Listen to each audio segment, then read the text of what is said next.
without a crystal ball. Welcome to my channel. Hope you guys are having a great day. Okay, it is, what time is it? It is Thursday afternoon. I am really behind, and I promised that I was gonna do Jill Dillard's Q&A and break it up into two separate videos. And the reason why is because I felt like there was two separate, really big issues that were tackled in this one specific video. And I felt like breaking it down and sort of discussing both gives you guys a little bit more time to digest. So in the last video that I did, we talked about how she had to hire an attorney and she had to get, in order to get paid from her time on Counting On. We also talked about how during that time, Derick says that she basically amounted to being paid minimum wage. Now, some of you guys were like, well, she didn't have to hire an attorney. She didn't sue her dad. Everyone I've talked to in regards to this show, everything goes through Jim Bob Duggar. In terms of the NDAs and in terms of like contracts and payment, it all goes through Jim. So if you have to bring an attorney in, whether or not you're going through TLC or through Jim, it all goes through Jim. So when she talks about needing to get an attorney, she's talking about getting an attorney to get paid by her dad because the money was not paid. TLC paid Jim. In their mind, TLC had made the payment. They didn't have any more responsibilities. Jim was responsible to pay his kids, and he didn't do that. All right, moving on to the second thing. Okay, so during this Q&A, they had a discussion about what was going on with their beliefs around the LGBTQ+. Now, there's a lot of stuff that's happened in the past related to Derick, and it all came out around the time that they left Counting On, and a lot of people believed that the statements that he made about Jazz were related to why he was let go. But he and Jill have said, he at least have said repeatedly that they decided to leave of their own volition because of issues related to wanting more control, wanting more say. And I feel like even as we've seen Jill speak, not having any sense of control, not having the ability to make their own choices, and really having to have everything micromanaged was a huge issue for them. So they decide to leave, and he makes those comments about Jazz. He misgenders, not using their correct pronouns, and a lot of people were very upset naturally. So they decide to tackle this. Now, Derick had actually talked to me back in March and told me that he has absolutely nothing.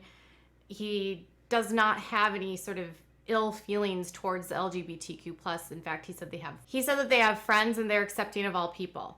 So in this video, they go to it a little bit further. Now here is the one takeaway that people are getting a little bit upset with in this video, because Jill is going to talk about how she has this belief that every single person on the earth needs to be saved by Jesus. And this is rooted in their Christianity. And people that are of the evangelical sphere, and I don't know necessarily, they're Southern Baptists, but I know that there's a lot of evangelizing here. And when you want to bring people to save them, part of that is bringing the word to them. And when you have that discussion, you're always going to talk about, we need to be freed from these sins.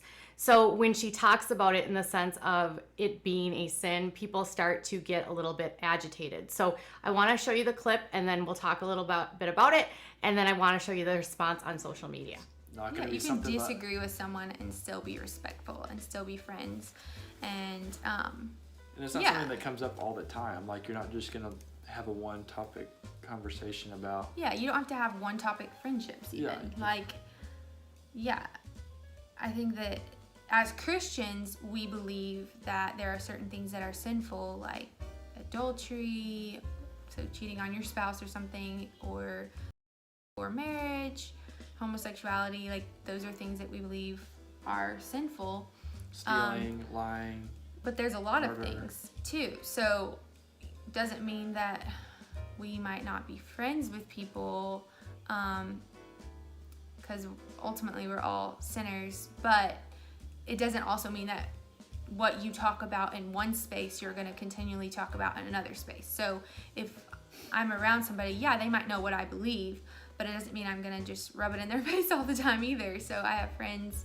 The biggest thing that I'm seeing here is that they're obviously accepting to a point. Like, they are the kind of Christians that are like, if you believe this, I still believe it's wrong, but I still love you. And I love you so much that I still think it's wrong, but I still love you.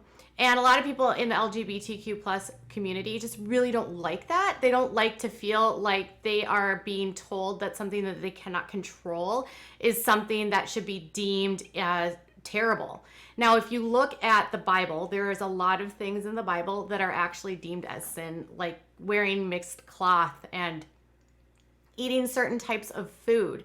But these are not the types of things that many Christians will focus on. And so they don't focus on the fact that you wear mixed cloth or that you eat certain kinds of food, but rather they hold tight to the fact that you are LGBTQ plus, and that's bad. If you look at the historical context of the Bible, we know that that specific word wasn't even put into the Bible until the 1940s. So this context of not liking that community and making it a sin is relatively new in terms of where it exists in the Bible. So a lot of people take claim with people like that stance. Well, it's a sin. And there's this other aspect of it too, because once it's a sin, that means that in order for you to be saved, you have to stop sinning. So you can't just be saved and then continue to sin or do these specific things in a lot of churches. So that would mean that if you believe it's wrong, you need to stop. And if it's a sin, that means you have a couple choices. You would have to abstain, or it's okay to have these feelings, you just can't act. And that's not a healthy way for people to live. So obviously on social media, she did receive some pushback and some negative responses to that.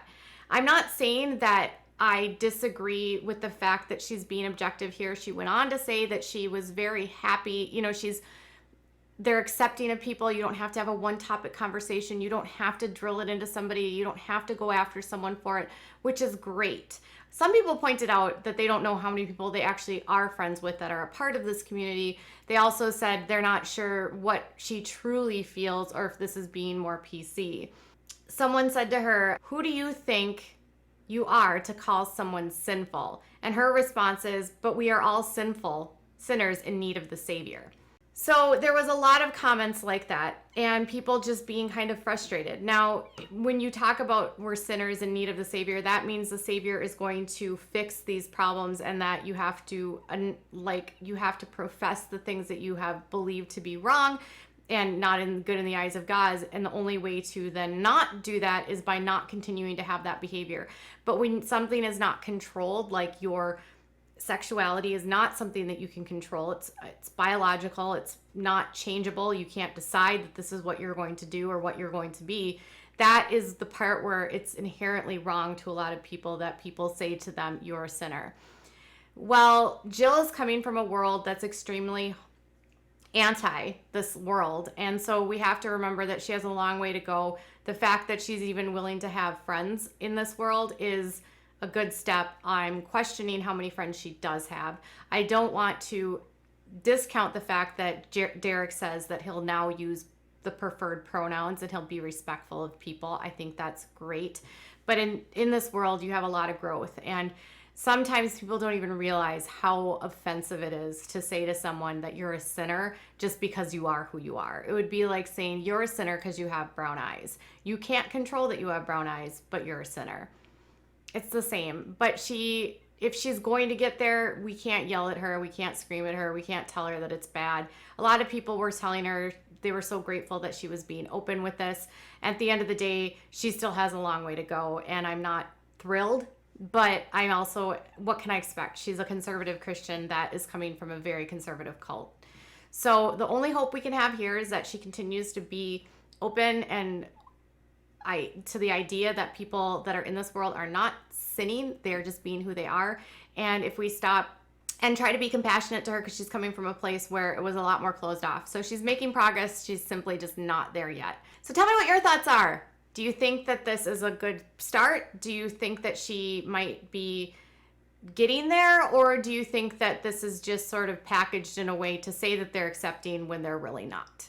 Tell me what your thoughts are in the comments below. Bye guys.